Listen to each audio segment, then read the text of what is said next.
So I called the student loans people yesterday and I was like, ma'am, because Her caption says, "My monthly student loan is over $1,500."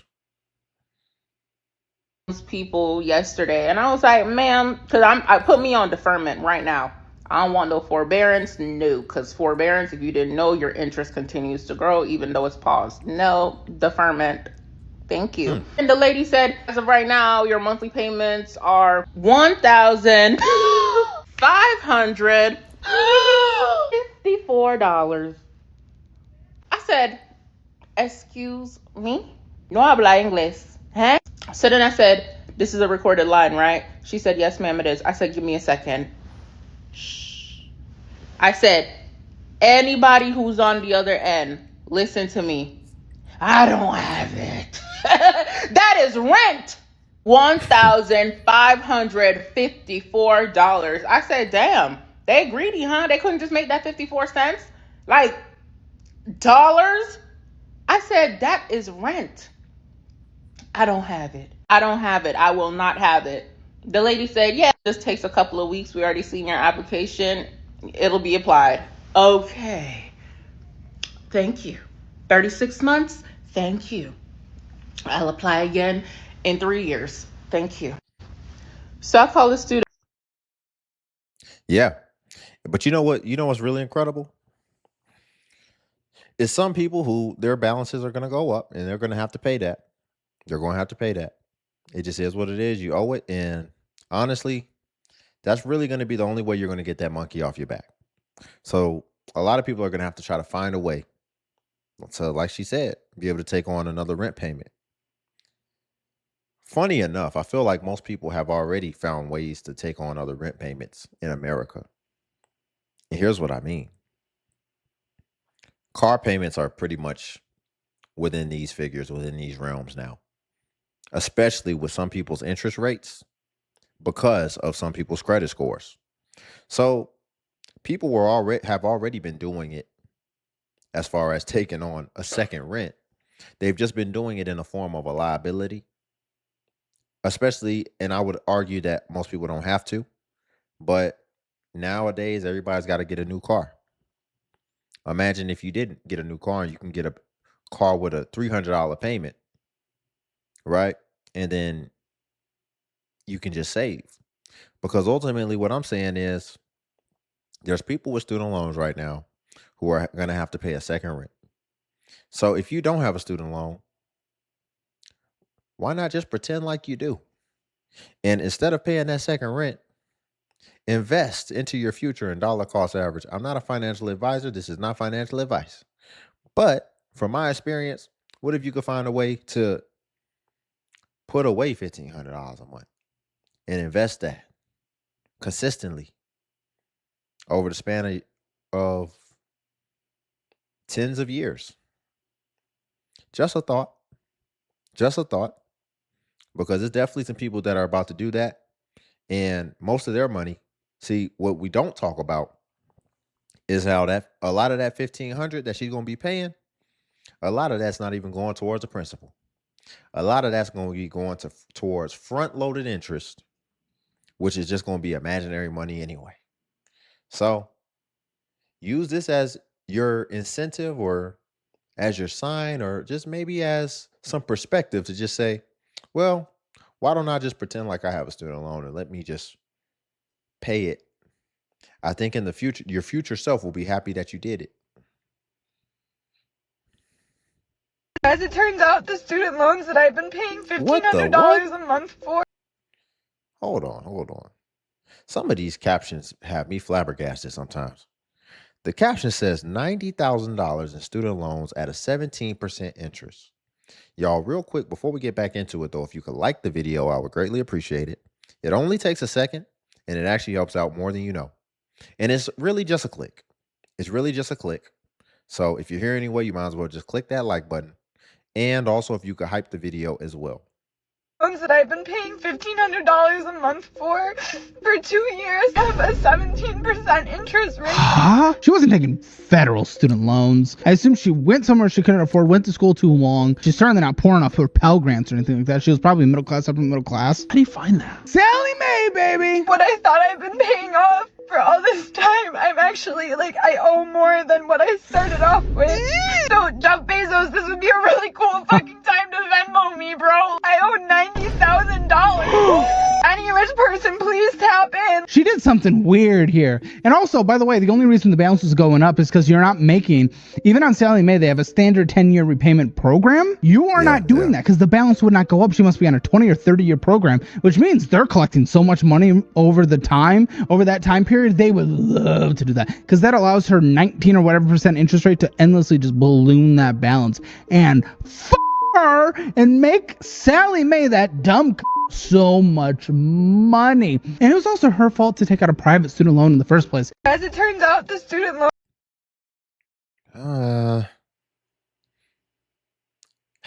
I try not to be a hater, especially, I'm not going to say anything.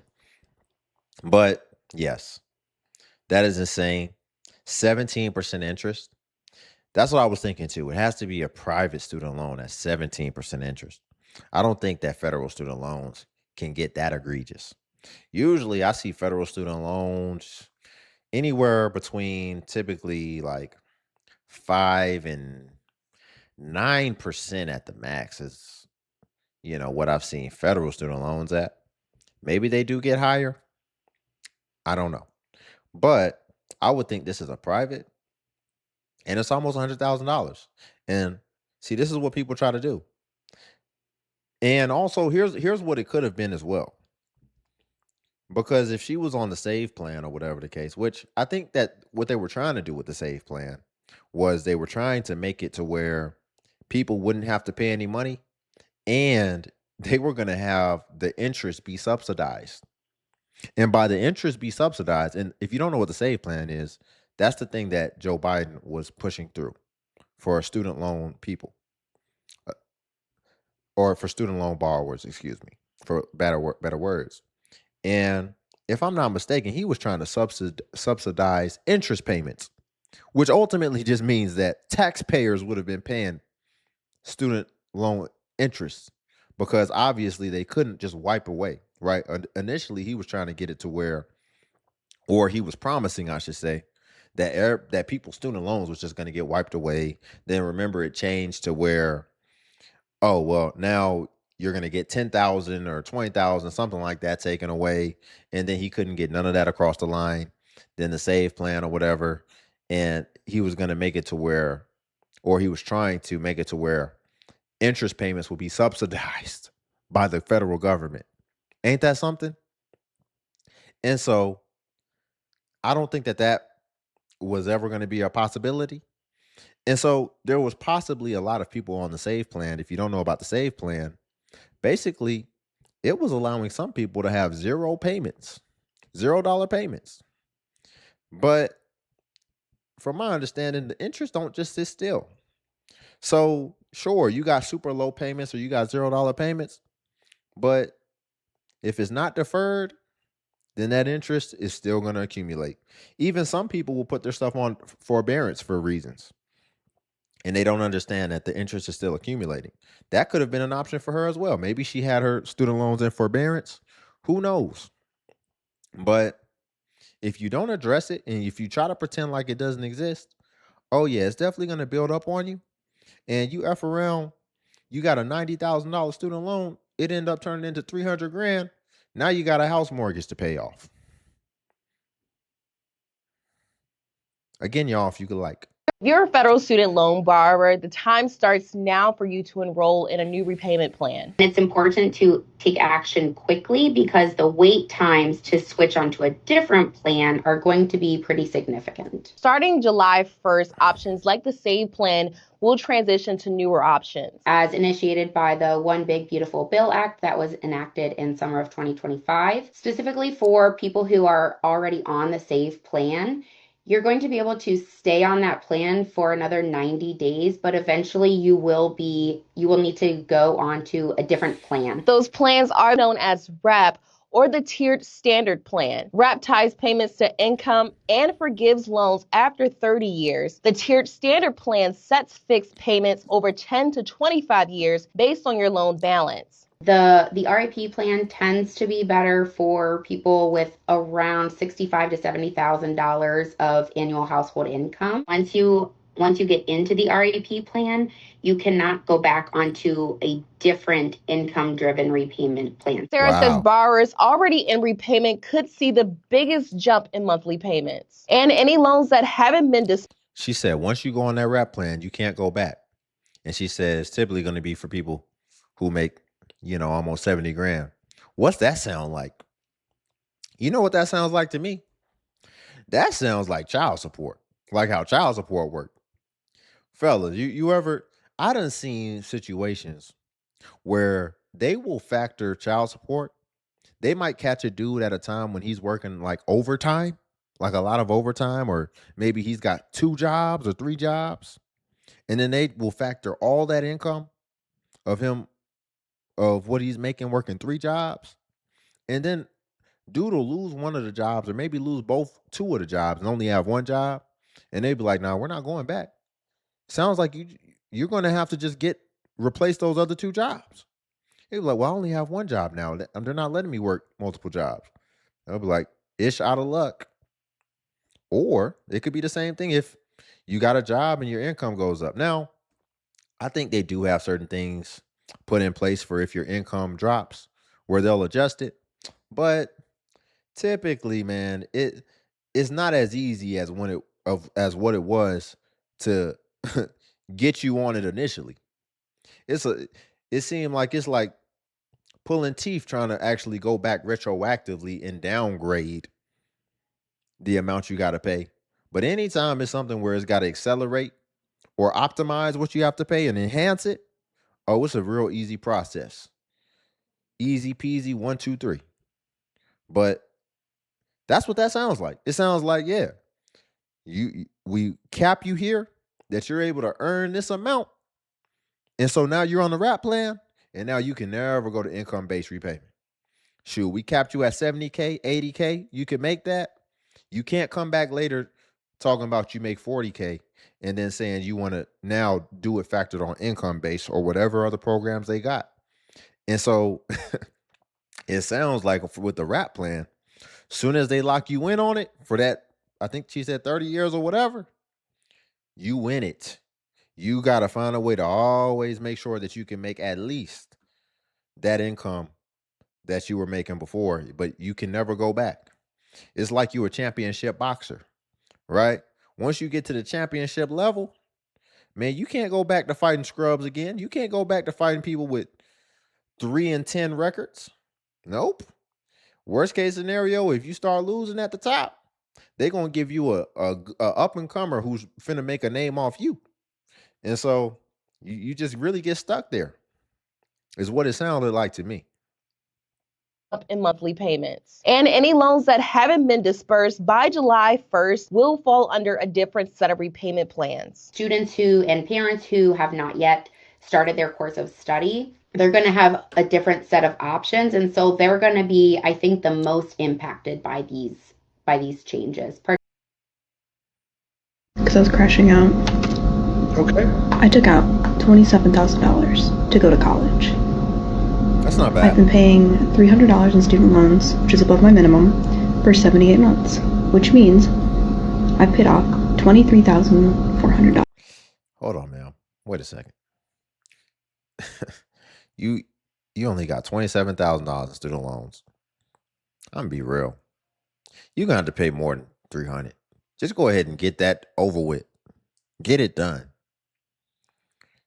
But hey, what do I know?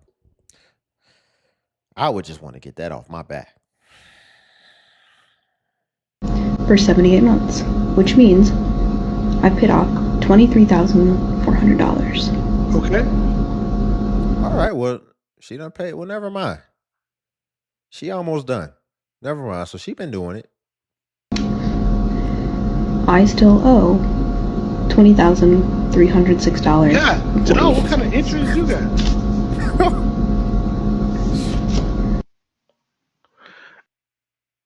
Well, never mind. Well, I retract that. Hold on a second. You can't make this up. Let's just make sure, audience, did you get those numbers? Did you hear those numbers? Let's walk through this slowly. Student loans, which is above my $27,000 she started off in student loans. minimum for 78 months, which means I paid off $23,400. She paid off over $23,000 of her $27,000 in student loans. She should literally owe less than $4,000 if you just do conventional math and you don't factor in any interest. So she's paid almost $24,000 of $27,000 principal because she initially just took out $27,000. Now, how much does she still owe after paying most of it off? Okay. I still owe $20,306. So her principal started at $27,000. She paid $23,000, but she still owes over $20,000. So she paid $23,000, but that only knocked off $7,000, just about. Actually, less than $7,000 if we're really just being accurate. It only knocked off $6,700, even though she actually paid almost $24,000. So about $6,000 went to her principal, and the other $18,000 was all interest.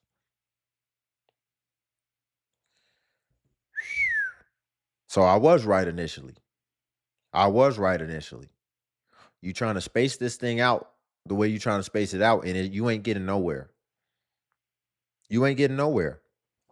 And then at the way that your interest is going up, what happens if you go through a hardship and you can't pay it for a while? Because you only paid $6,000 all this time, but you really paid $24,000. So if anything happens to where you have a gap to where you're not paying, it can pretty much just go right back to where the principal was again or more. And then it'll still be building up on you like that. It's like when you're trying to climb up the hill and you almost there. And then you just give up right when you're almost at the top and you just come sliding back down. And now you got to go all uphill, right back uphill all over again. All right, let's finish it out. $306. Yeah, Janelle, what kind of interest you got?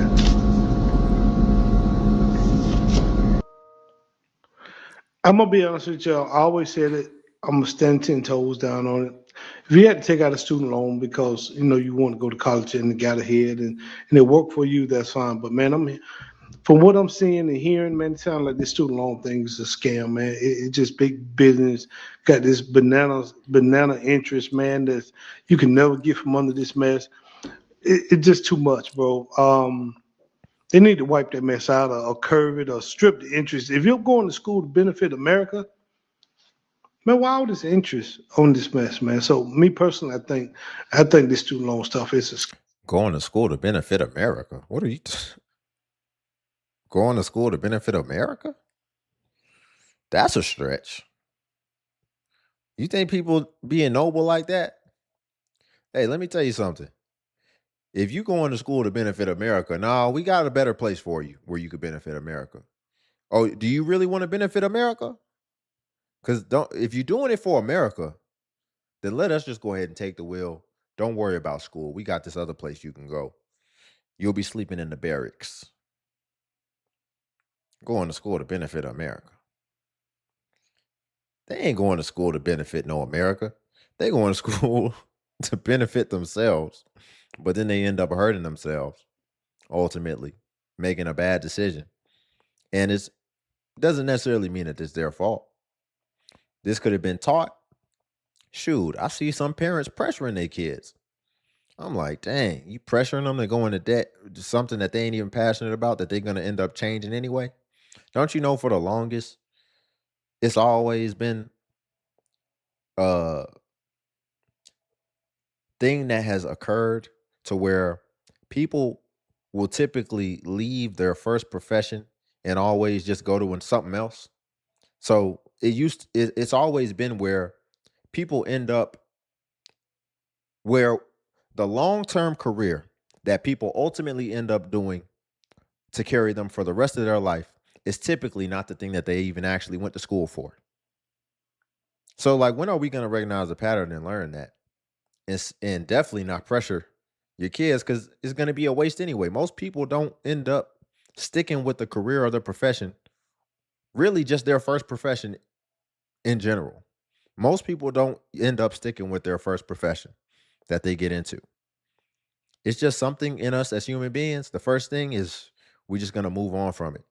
So, knowing that information, I definitely think that you should let people make their own decisions, especially when it can come with all these implications on the back end, as you can see that she's dealing with, because I would argue $27,000 to begin with isn't much. There's people with far more. And so interest is usually an equation that gets exacerbated and accelerated the more principal it has to work with. So this isn't even as severe of cases as it really could be. She needs to stop dragging her feet. She needs to pay more so that if she makes her payments more, then it can actually target more of the principal, and she wouldn't keep ending up behind the 8 ball like this. I am now 2 weeks out from a cross-country move. The caption says, defaulting on my private student loan. I am now 2 weeks out from a cross-country move where I'm quitting my job. Out from a cross-country move where I am quitting my job, dropping everything, and defaulting on my $100,000 private student loan. Ooh, I just private. recently called my lender and let them know that I have a reduction in income, and they gave me a 3-month forbearance. After that, I will have to call them back and let them know my income is still not what it used to be and that I can no longer afford my $950. Forbearance. Interest still accruing. Forbearance. Interest still accruing. On a what? On a private student loan. It's actually similar to the other woman who had 90,000, right? Remember, she had a 17% interest rate. I would even argue that's probably not that high for a private student loan. It could be more. So maybe it is high. I don't know. Oh, my income is still. When I think of private, I think of like a bank. And I know that the average credit card interest rate in the US is about 24.5%. Almost 25% is the average interest rate on credit cards. So that's why I think it could probably be a little bit more. I will have to call them back and let them know my income is still not what it used to be and that I can no longer afford my $950 minimum payments, LOL. And we'll see where it goes from there, but most likely it will start going into default after those 3 months are up, because I'm not going to be able to afford anything substantial that they are going to be wanting from me. So I thought it was important to document this process because I know so many people have student loans and are struggling, and we think that the world is going to end and we're going to die or something if we can't make those payments. Are you struggling though? I didn't forget about this. Hold on. Quitting. I'm now 2 weeks out from a cross-country move where I'm quitting my job. Are you struggling or are you doing this on your own? Did nobody tell you to move across the country and quit your job? Are you choosing to struggle? And you will not die And there are systems in place for when you can no longer fulfill your end of a loan contract. There's stuff in place, so it's nothing too scary. It'll probably be a little bit stressful, but it is not the end of the world. And I'll document everything that happens. So if you are struggling to make your minimum student loan payments, maybe this is a route you can try. I do want to just say, though, that I am not a professional and this is not advice. I'm just a normal person risking it all because I can't take it anymore. And I know a lot of people can relate to that. So, also, this is a private student loan, not federal student loan. Federal loans, they will be able to garnish your paychecks. Private student loans, there is a several month to several year long process before that ever becomes a thing, and you will know ahead of time. So So you're basically kicking the can down the road, and you're trying to just ultimately pretend like it doesn't exist, and because ultimately, no matter how long it takes, it's still gonna happen. And see, the one thing that you can't stall out is you cannot stall out that interest accumulation. So no matter how long it takes for them to catch up to you and ultimately be able to hold you accountable, by the time they do, what you should be worried about is what you'll then have to address at that point. Because again, this is private. So I get you put it on forbearance for 3 months, but forbearance doesn't stop interest. As well as this is private, which means it has double, maybe even triple the interest rate of a federal student loan. Could even have quadruple the interest rate of a federal student loan. So that could be a big problem. And I don't think that's a can you want to kick down the road. And you know what's even crazier? It sounds like she had been paying it. And she had been paying a good portion of it. I think at the beginning she said she was paying over $900 on it. So that means that you were actually chipping away at it. But what it seems like is about to happen now is you're about to have a regression all the way back and actually make it even worse than what your principal started out with. And see, this is what can happen. What I mean is people will actually start making progress on it, but because people have a hard time staying consistent, whatever, enduring and just getting it over with, then you ending up worse than back at square one. And it's like, do you think you're going to be more empowered or do you think you're going to be more disheartened at that point when you already gave it a good shot and then your balance ended up going even more than what it started out at, and now you have to start all over again, or you're forced to start all over again? Crash out coming soon, because I guarantee you when she is eventually forced to have to address this and have to actually start being accountable for it, the same way she came on here to feel better and to feel like she's making the right decision, she gonna be right back on here crashing out, blaming something. But I'm not gonna lie, if it's private, she might have options as well. I don't know. She may have bankruptcy options or something on a private. that is weighing on you at all, just know that that's how that works. So yeah, if I'm a little bit MIA, it's because I am packing and trying to make plans with all my friends and trying to get everything in order. But after my big move, I plan on checking out from society as much as possible, trying to consume much less than I ever have, and I don't want to destroy myself any longer for money to make ends meet. I'm just going to do things that bring me joy, and hopefully it all works out for me. I'm taking You know what the question that we should all be asking? Listen to this. Listen to this. Do things that bring me joy any longer for money. I don't want to destroy myself any longer for money to make ends meet. I just want to do things that bring me joy.